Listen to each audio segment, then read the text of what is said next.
Bonjour à tous. 31 octobre 2020, 31 octobre 2021, certains journaux se souviennent de la tenue il y a un an de l'élection présidentielle ivoirienne controversée et qui avait été boycottée par l'opposition. Et à l'heure du bilan, chacun y va de son analyse et c'est Génération Nouvelle qui donne le là par ce titre. Troisième mandat illégal. Il y a un an, Ouattara se maintenait au pouvoir en violation de la Constitution.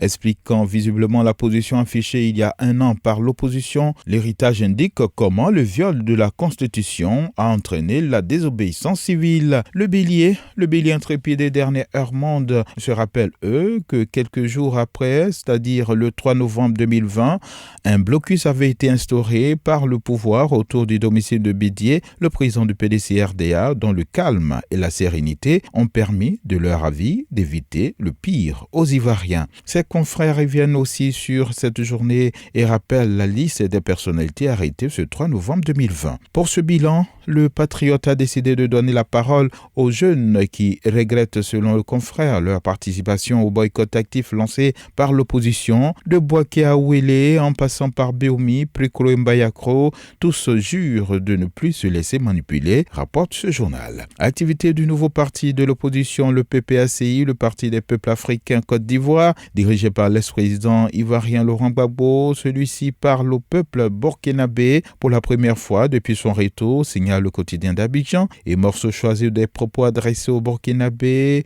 Nous citons: tout a été fait pour m'empêcher de travailler.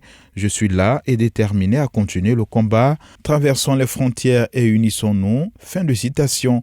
Le Temps précise que ce message de Gbagbo a été livré par Koné Katina, dépêché au Burkina pour prendre part au congrès de Unir MPS, un parti burkinabé. Ce que Katina dit aux sankaristes dans son discours poignant se propose de révéler donc que le journal Katina livre un important message de Gbagbo au Burkina Faso, commente l'Inter, et ce message porte essentiellement sur l'unité des forces politiques pour travailler pour l'Afrique. Ce journal, revenant aussi sur les relations tendues au sein du couple Gbagbo, identifie les 3 armes de Simone contre Gbagbo, et ce sont pour ce journal la rupture matrimoniale qui pourrait être utilisée par l'ex-première dame, le divorce religieux avec les évangéliques qui pourrait constituer un handicap pour l'ex-président ivoirien, et enfin la séparation politique par le refus de Simone de faire partie du PPACI, ce qui constitue, malgré les affirmations des dirigeants de cette nouvelle formation politique, un coup dur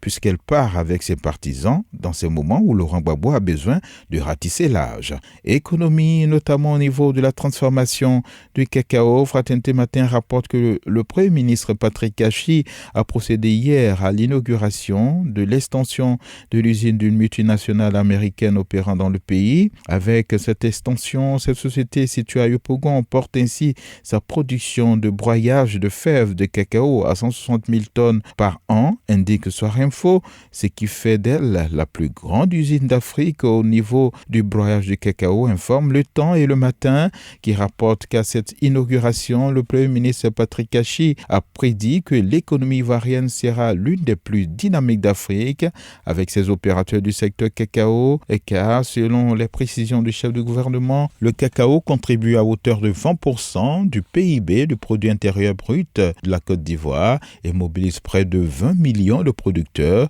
renseigne l'intelligent d'Abidjan. Selon Fraternité Matin, l'association des conducteurs de taxi compteurs suspend son mot d'ordre de grève, car un cadre de discussion permanent a permis de trouver une solution à la concurrence déloyale dénoncée par les conducteurs de taxi compteurs. C'est une autre réalité que dépeint le rassemblement qui confirme, lui, que les taxi-compteurs ont effectivement débrayé hier des passagers vidés des taxi-compteurs, relate Soir Info.